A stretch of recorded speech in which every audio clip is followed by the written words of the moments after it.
Toute une histoire avec la famille Passe-Temps. Embarquement immédiat pour un captivant voyage à travers l'histoire de France. Abonne-toi dès maintenant et active la cloche pour ne rien manquer de nos aventures.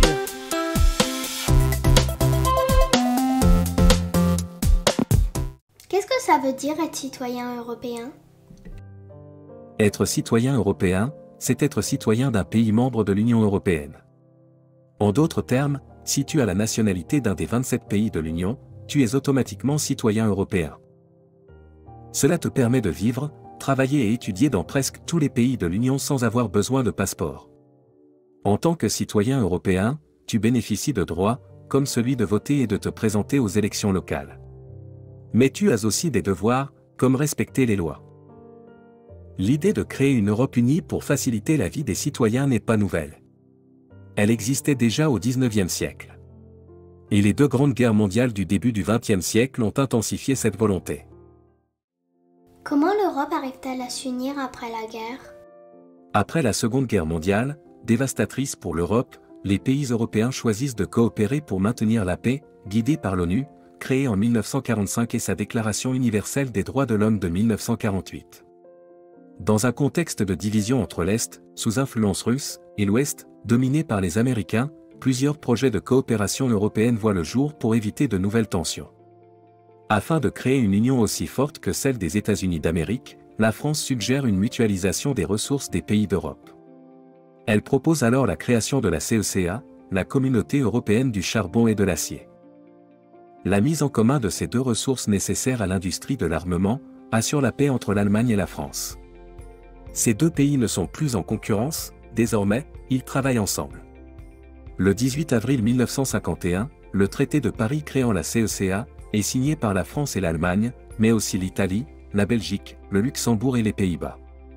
En 1956, les dirigeants européens prennent conscience de la nécessité d'une coopération renforcée. Il leur faut continuer à exister et à prospérer face à deux grandes puissances, les États-Unis à l'ouest et l'Union soviétique à l'est. L'Union faisant la force, la France, l'Allemagne, l'Italie, la Belgique, les Pays-Bas et le Luxembourg signent le traité de Rome en 1957. Cet accord crée la Communauté économique européenne, permettant ainsi la coopération économique, agricole et commerciale. Par la suite, de nouveaux pays souhaitent intégrer l'Europe, comme la Grande-Bretagne, l'Irlande, le Danemark, la Grèce, l'Espagne, le Portugal, la Pologne et bien d'autres. Comment est-on arrivé à l'Union européenne d'aujourd'hui? En 1992, le traité de Maastricht transforme la CEE en UE, c'est-à-dire l'Union européenne. Ce traité introduit la citoyenneté européenne, qui permet de vivre, travailler et se déplacer librement dans tous les pays membres. Il crée aussi la monnaie unique européenne avec l'euro que tu utilises au quotidien, mais également lors de tes voyages en Europe. Parallèlement, l'accord de Schengen, signé en 1985 est inscrit dans le traité de Maastricht, supprimant les contrôles aux frontières, facilitant les échanges commerciaux et les voyages. Aujourd'hui, cette union compte 27 pays membres et regroupe 500 millions de citoyens. Cependant, l'Union européenne fait face à de nouveaux défis susceptibles de fragiliser sa construction, tant sur le plan économique que sécuritaire, notamment avec la guerre en Ukraine. De plus en plus de pays européens remettent en question leur devoir de solidarité envers les autres États membres et privilégient la défense de leurs intérêts nationaux.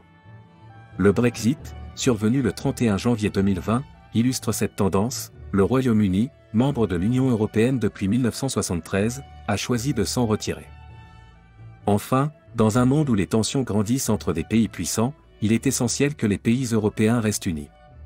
Cela permet à l'Union européenne d'être plus forte, de protéger son économie et d'assurer la sécurité de ses habitants. Tu sais maintenant que l'objectif de la construction européenne était de changer les rivalités entre les pays membres en partenariat solide. Les différents traités montrent comment l'Union européenne s'est construite, pour aider les pays à maintenir la paix, à favoriser la prospérité, les déplacements et les échanges. Toutefois, le monde changeant régulièrement, l'Union européenne traverse actuellement une période délicate qui nécessite notre prudence.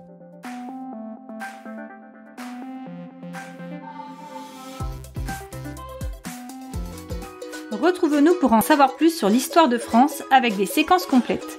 La vidéo, la fiche de préparation, le questionnaire, les exercices, la leçon et l'évaluation.